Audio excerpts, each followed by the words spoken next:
Les SOPs ou les Standard Operating Procedures sont des éléments qui sont super importants pour ton business et ça, peu importe l'activité que tu as, que tu sois un coach, un freelance, un solopreneur ou que tu aies une agence de service, ce sont des procédures en fait et des étapes qui vont définir exactement comment un élément, comme une tâche, comme un projet va s'effectuer.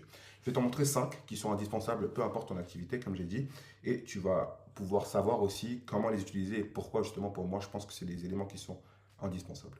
La première procédure qui est selon moi indispensable, c'est la procédure sur l'onboarding et l'offboarding client. Si tu ne sais pas ce que ça veut dire, en gros, c'est comment tu vas intégrer les clients et comment tu vas les faire ressortir de ton agence, ton service, ton coaching, quand ils auront fini le service ou le produit. Moi, j'appelle ça des playbooks parce que je trouve ça stylé et c'est plus intéressant et ça permet de savoir un peu à quoi ça fait référence. Tu vois, playbook, c'est plan de jeu, donc tu dis un peu voilà comment ça fait référence au sport en fait, au football américain. Comment tu vas justement effectuer une route, comment tu vas effectuer un trajet, un projet. Donc ça te fait penser un peu à toutes les étapes. Donc c'est une petite parenthèse. Les premières impressions sont super importantes quand tu vas onboarder un nouveau client, quand un client va arriver chez toi. Et moi, je dis souvent que c'est dans les 3-4 premiers jours que ton client va se décider si c'était une bonne idée de travailler avec toi et pas quelqu'un d'autre s'il a pris la bonne décision, justement. Donc, si tu rates l'onboarding, tu vas te retrouver à oublier des informations, à oublier de parler d'un élément de ton produit, de ton service, et ton client aura une expérience qui n'est pas terrible, justement. Donc, le but ici, c'est de faire en sorte que tes clients soient super satisfaits. Donc, tu vas écrire à la main ou prendre des vidéos avec Loom ou Tela de comment va se passer l'onboarding exactement. Je vais te montrer un flow que j'avais créé. Par exemple, nous, sur les agences avec qui on travaille et les coachs avec qui on travaille, on leur met en place en fait une séquence d'onboarding où on leur explique justement comment ça va se passer. Donc, quand il y a un nouveau client qui va arriver, un formulaire va être rempli par le closer justement qui va. Et en fait, ce formulaire-là, on va rassembler toutes les informations qui sont importantes liées au deal. Tu vois, par exemple, le nom complet du client, le nom d'entreprise, l'email du client, le programme service vendu, comment il a payé, s'il a payé des échéances, etc. etc. En fait, ce formulaire-là, il va être rempli, il va déclencher toute une séquence d'onboarding justement. Et ça, en fait, c'est un playbook. C'est-à-dire qu'on a un document en interne chez nous qui va définir quand on va onboarder un nouveau client, comment ça va se passer exactement, pour qu'il n'y ait pas de disparité entre deux clients qui vont être onboardés justement l'un après l'autre. Ici, le but, justement, comme je t'ai dit, c'est qu'il soit super satisfait. Donc, le but, c'est aussi de prendre ton client par la main et de le guider et lui expliquer absolument tout ce qui va se passer dans les prochaines semaines, dans les prochains mois, dans les prochains jours. En fonction de si ton service ou ton programme dure longtemps, bah, tu auras des étapes qui seront un peu plus longues. Mais le but, c'est ça, c'est d'avoir un playbook, donc un plan de jeu qui est précis, qui va expliquer exactement comment ton client va être onboardé. En fait, après, c'est pareil pour l'offboarding. Il faut que ton client, du coup, comment dire ça, un ambassadeur pour ton produit, pour ton service. Il faut que ce soit un client loyal, du coup, et il faut qu'il te ramène des recommandations. C'est les deux éléments qu'on va aller chercher, justement. Tu peux les chercher dès le départ de ton onboarding. Une fois que la première phase est finie, tu peux demander à ton client, voilà, on a fini l'onboarding. Est-ce que tu as des clients, est-ce que tu as des collègues, des amis, des connaissances qui pourraient aussi utiliser ce service-là, qui seraient intéressés, et je pourrais peut-être te donner une offre, par exemple, un service en plus ou une réduction sur mon produit, etc., etc. Et là, derrière, pour l'offboarding, justement, tu dois faire en sorte que quand il part, quand ton client part, il a eu un service incroyable et il a envie de recommander, justement, ton produit ou ton service à d'autres personnes et surtout, il a envie de revenir. Dans le cas, bien sûr, où c'est possible, où tu as du service qui est récurrent. Ensuite, tu as le deuxième playbook. C'est le playbook lié au marketing et à la vente, justement. Ce playbook, c'est pas toujours facile à faire, mais ici, il faut que tu saches que, pareil, étape par étape, il faut que tu puisses déterminer comment tu vas trouver tes clients et comment tu vas les convertir, comment tu vas trouver tes prospects plutôt et comment tu vas les convertir en clients, justement, et comment tu vas leur vendre, en fait, tes produits et tes services. Donc, comme tout système, il faudra que tu le testes et que tu l'améliores en fonction des résultats que tu obtiendras. Et une fois que tu vas commencer à scaler, en fait, ce qui est bien avec les playbooks, c'est que tu peux les déléguer, tu peux en fait les améliorer au fur et à mesure, tu pourras même les donner à d'autres personnes pour qu'ils les créent. Je t'en parlerai aux deux playbooks d'après. Mais le but ici, c'est que quand tu vas scaler justement avec une équipe marketing dédiée, une équipe sales dédiée justement, ils auront déjà des éléments du coup qui vont fonctionner et qui auront testé avant. Ça leur évite de perdre du temps justement à tester des méthodes qui ne marchent pas forcément ou que tu as déjà essayé auparavant mais que tu comptes essayer plus tard. Par exemple, je sais pas moi, si tu utilises de la publicité Facebook et que tu vois que tu n'as pas trop de budget pour avoir des bons résultats, bah, peut-être, tu vas peut-être utiliser d'autres méthodes. Tu vas aller sur l'organique, tu vas utiliser YouTube, LinkedIn, etc. Et en fait, ça, du coup, tes closers et en fait, l'équipe marketing, l'équipe vente vont savoir ça, vu que c'est inscrit dans tes playbooks, c'est inscrit dans les règles de ton jeu, en fait, tout simplement. Tu vois. Et donc, comme pour les playbooks d'après, justement, tu vas avoir une consistance, du coup, avec tous les éléments de ton business. Par exemple, si jamais tu fais pas d'appel téléphonique au téléphone et tu préfères faire les appels justement sur Zoom ou sur Google Meet parce que tu as vu que ça convertit beaucoup mieux, mais en fait, tu l'inscris dans ton playbook. Et derrière, les closers que tu vas intégrer dans ton business, ils sauront ça. Tu vois, c'est une pratique qui va être connue justement et ils vont pas se casser la tête, ils vont pas chercher à réinventer la roue, ils vont juste prendre ce qui marche justement et ils vont refaire plusieurs fois ce qui marche justement derrière. Ensuite, tu as le troisième playbook. C'est le playbook relation client. C'est un playbook qu'on oublie souvent. Mais je te donne un exemple. Ça t'est déjà arrivé justement que tu vas dans un endroit, dans un restaurant ou quoi que ce soit, et tu as eu une expérience qui est incroyable. Tu as bien mangé, le service était parfait. Et tu l'as recommandé en fait à un proche ou à un ami. Et derrière, cette personne-là a eu une expérience qui est totalement différente. Et tu as fait un retour, tu as dit, voilà, bah, je suis allé, et c'était vraiment nul, et l'expérience était pourrie, les serveurs n'étaient pas agréables, etc., etc. Et cetera. Et en fait, ça, c'est sûrement dû au fait que l'endroit où tu es allé, justement, n'avait pas de playbook sur la relation client. Ils n'avaient pas de plan de jeu, ils n'avaient pas de méthode, d'étape précise que que toute l'équipe connaît justement, et qui a fait en sorte que, comme je t'ai dit tout à l'heure, comme l'onboarding d'un client à un autre, l'expérience est la même justement. En fait, sûrement que cet endroit-là n'avait pas de playbook. Donc en gros, d'un client à l'autre, il n'y aura pas une expérience il y aurait une expérience pardon, totalement différente parce que les employés n'ont pas de processus clair pour accueillir et servir les clients. Ça arrive à tellement d'endroits, c'est tellement fou le nombre d'endroits dans lesquels ça arrive, et pas seulement dans les business en ligne, dans les agences de services ou les business de coaching, mais surtout dans les business physiques aussi ça arrive. Tu vas dans un endroit et l'expérience est terrible. Simplement parce que la direction, en fait, les boss, en fait, ils n'ont pas mis en place de processus clair, justement, et détaillé, tu vois. Donc, le but de ce playbook, il est assez simple, c'est de faire en sorte que ton équipe ait un processus super clair et ultra détaillé, quand c'est possible, bien sûr, de ce qui se passe pendant toute l'aventure de client avec ton business. Ça comprend, ce playbook relation client, il peut être inscrit, en fait, tu peux mixer le playbook relation client et le playbook, justement, onboarding, parce qu'en fait, ça fait partie de la relation client, en fait, justement, c'est avant qu'il devienne client, pendant qu'il est client et après qu'il soit plus client. En fait, justement, tu vas lister tout ce qui va se passer dans toute l'aventure, justement, de ton client, et en fait, avec des processus qui sont super clairs, etc. Et tu pourras l'écrire, encore une fois, tu le mets sur un document, comme ça, tout le monde est au courant. Tu devras aussi anticiper les problèmes et mettre à jour ce playbook en fonction des nouveaux problèmes que tu vas rencontrer. Parce que peut-être au départ, tu as fait une liste de problèmes ou une liste de questions que tes clients vont te poser pendant toute la relation client. Il y en a une dizaine. Mais au fur et à mesure que tu vas avancer dans ton business, bah, tu as des questions qui vont arriver. Et c'est là, en fait, le but, c'est de les noter et de les rajouter au playbook. Du coup, parce que les playbooks, en général, c'est des trucs qui sont pas en général tout le temps. 100% du temps, c'est des éléments qui vont évoluer, qui vont être testés, qui vont être améliorés. Donc, il y a des questions auxquelles tu n'auras pas forcément pensé au début, mais que tu vas pouvoir, du coup, ajouter dans ton playbook. Ce playbook aussi, il doit rendre ta team autonome. C'est-à-dire que, par exemple, je prends l'exemple de ton média buyer. Si jamais tu as un média buyer, celui qui va gérer tes publicités sur Facebook, Instagram, Google, tout ce que tu veux, il doit pouvoir avoir une certaine autonomie et avoir des responsabilités. Tu dois lui donner aussi de la force, de la puissance, de la prise de décision. C'est-à-dire qu'il n'a pas besoin d'aller voir un manager ou un responsable justement pour prendre des décisions par rapport à un client. Le but justement, c'est qu'il connaisse le playbook. Il a le playbook qu'il a intégré parce que tu lui as montré comment fonctionne son pôle, son département, comment tu veux travailler avec lui. Je vais t'en parler dans le playbook juste après.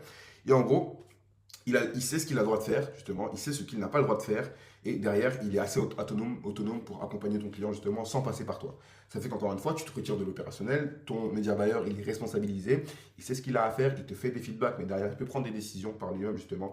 Et ça, c'est super important quand tu travailles avec une équipe, parce que ça t'évite du coup que ton équipe soit stressée, qu'elle ne sache pas quoi faire quand il y a un problème avec un client. Et surtout, surtout, surtout, si quelque chose se passe mal, justement, ton playbook fera en sorte que ton client ait une expérience correcte malgré les difficultés qui se passent, malgré les problèmes qu'il y a, et surtout ton équipe ne va pas paniquer. Donc c'est super important d'avoir un playbook relation client. Tu peux le coupler avec le playbook onboarding justement derrière. Ensuite, tu as un playbook onboarding et offboarding d'équipe.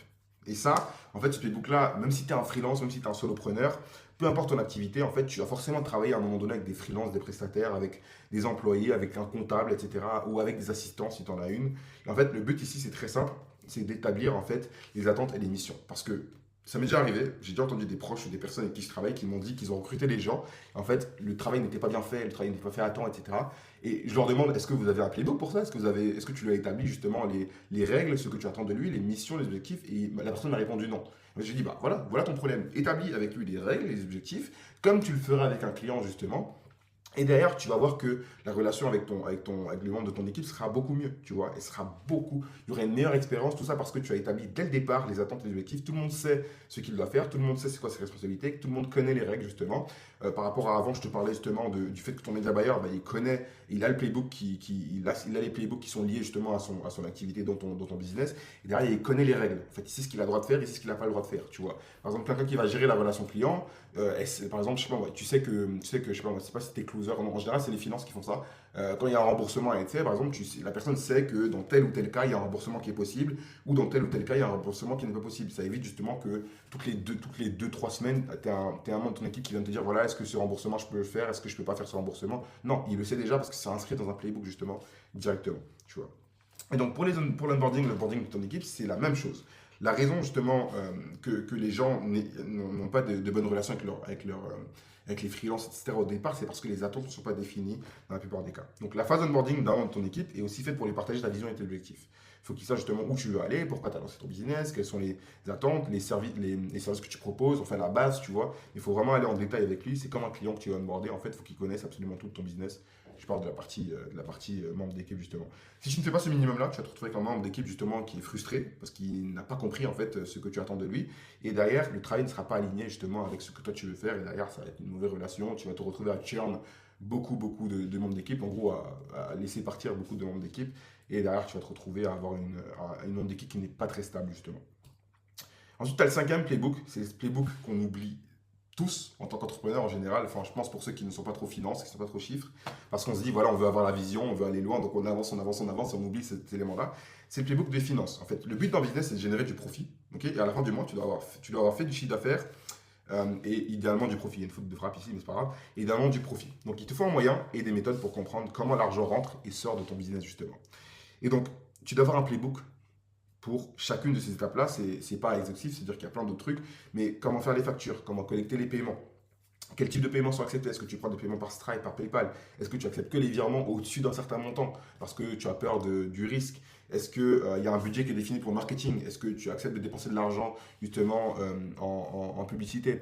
Si jamais tu as un manager ou un responsable, à quel montant tu l'autorises à utiliser de l'argent comme il le veut, comme il le souhaite, tant que c'est dans l'intérêt de l'entreprise sans qu'il ait besoin de te demander?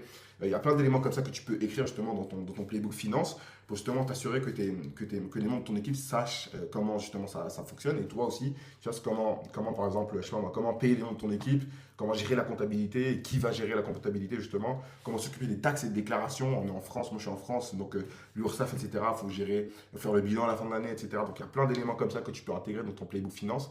Et c'est super intéressant de l'avoir à l'écrit parce que ça évite du coup de devoir réfléchir, de devoir aller voir des enregistrements, d'autres trucs que tu n'auras pas forcément écrit à la main, que tu n'auras pas fait sous forme de playbook.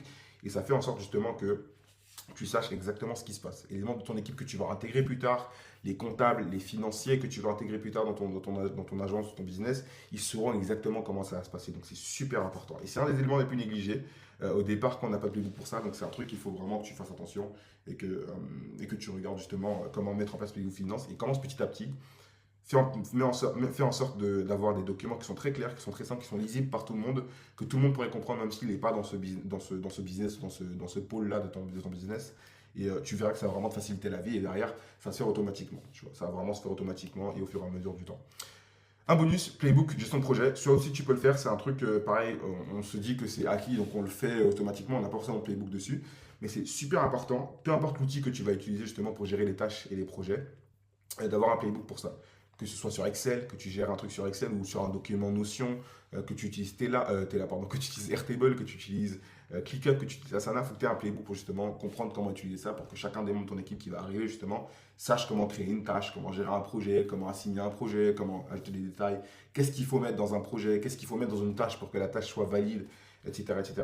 C'est indispensable si tu veux avoir de la visibilité sur ce qui se passe avec les projets internes et sur l'avancée de tes clients aussi, parce que tu peux gérer les deux, logiquement. Et derrière, tu dois pouvoir identifier comme une tâche va être complétée, qui va la compléter et quand est-ce que cette tâche doit être terminée.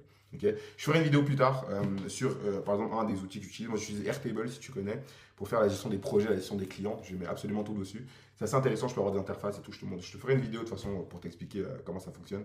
Mais voilà, donc c'est un bonus, Playbook, gestion de projet que j'ai rajouté qui est super intéressant. Donc un petit mot de la fin, ce sont donc les 5 playbooks à mettre en place, donc 6 du coup, dans ton business, peu importe ton statut, peu importe ton activité. Quand tu les feras évoluer, tu n'auras plus à les faire toi-même. Moi par exemple, quand j'ai commencé à travailler avec une assistante, parce que j'ai une assistante exécutive maintenant, en fait au départ, je lui ai créé les premiers playbooks, justement pour qu'elle sache comment ça va fonctionner, comment j'aimerais travailler, comment on va travailler, etc. Et en fait, du coup, les premiers playbooks que j'ai fait, c'est moi qui les ai faits, parce que du coup, il fallait que je lui explique comment ça fonctionne. Mais au fur et à mesure, du coup, qu'on travaillait ensemble, je lui ai fait un playbook pour créer des playbooks. Et c'est un truc que tu dois ajouter aussi. Ça peut être un 7e playbook à créer. C'est un playbook pour créer des playbooks. Parce qu'il faut que tu saches comment créer. Il faut que chacun des membres de ton équipe sache comment créer des playbooks. En fait, ce qui est bien, c'est que quand je donne une nouvelle tâche à mon assistante, j'ai pas besoin de le répéter plusieurs fois. C'est-à-dire que je donne la tâche et c'est maintenant que c'est inscrit dans nos procédures que quand je lui donne une nouvelle tâche, non seulement elle va faire la tâche, mais en plus elle va noter et elle va enregistrer son écran sur cette tâche-là pour que, dans le futur, jamais il y a quelqu'un d'autre qui vient effectuer cette tâche-là. Par exemple, si c'est du marketing, que je lui fais écrire un texte ou quoi que ce soit, bah, je sais que demain, si j'ai un copywriter, je peux lui montrer le playbook directement. Je n'aurai pas à lui réapprendre le truc. Donc c'est du temps que je vais gagner maintenant. Ça va prendre peut-être 30-40 minutes de plus sur le moment T. Mais derrière, ça va me faire gagner des heures et des semaines de travail et de formation que je n'aurai pas à faire. Parce que du coup, il y a un playbook qui est fait sur un document Notion, sur un document Docs, avec justement un Tela, donc un Loom en gros, qui va enregistrer son écran et avec sa voix, elle va expliquer comment ça fonctionne, etc., etc. Mon objectif, quand j'ai fait ça, c'était très simple, justement, c'est de documenter absolument tout dans mon business pour pouvoir déléguer plus facilement et intégrer de nouveaux membres plus facilement, comme McDo. Je prends l'exemple de McDo parce que c'est au niveau des opérations, c'est une entreprise qui est extrêmement forte et qui est extrêmement intéressante. Pourquoi? Parce que quand tu vas dans un McDo en France, par exemple, que tu ailles à Marseille ou à Paris, tu vas avoir les mêmes burgers, tu vas avoir les mêmes services, tu vas avoir les mêmes procédures. Moi, j'ai travaillé au McDo il y a 3 ans, j'ai fait 2-3 mois pendant l'été, mais j'étais ébloui par les procédures qu'il y avait. C'est-à-dire que moi, j'étais aux cuisines, par exemple, quand on faisait les burgers, il y avait une procédure pour faire les burgers, il y avait un minuteur qu'il fallait mettre, on devait vérifier si le steak justement était bien fait, était bien cuit, et des procédures pour absolument tout, et on validait les compétences en fait en fonction de ça. Et donc peut-être que c'est un travail que moi par exemple c'est un travail que je ne ferai pas toute ma vie, mais en tout cas au niveau de l'organisation, au niveau des exécutifs de McDo, et ça marche avec d'autres franchises, hein, mais ils sont hyper forts pour avoir des playbooks justement qui vont dupliquer en fonction des gens qui vont entrer dans leur activité. Quand ils peuvent recruter genre 150-200 personnes en une semaine, et en fait, ça va pas leur prendre plus de temps parce qu'ils ont déjà des playbooks. Les managers savent comment faire, les managers savent comment gérer les nouveaux entrants, etc., etc. Donc, c'est mon petit mot de la fin. Voici les 6-7 playbooks justement qui sont intéressants à voir, qui sont indispensables à avoir dans ton activité. N'hésite pas à liker cette vidéo, même si je pense que ce n'est pas forcément intéressant, mais plus abonne-toi à cette chaîne parce que je vais sortir encore plus de contenu comme ça. Et puis voilà, CLP, et puis on se tient au courant.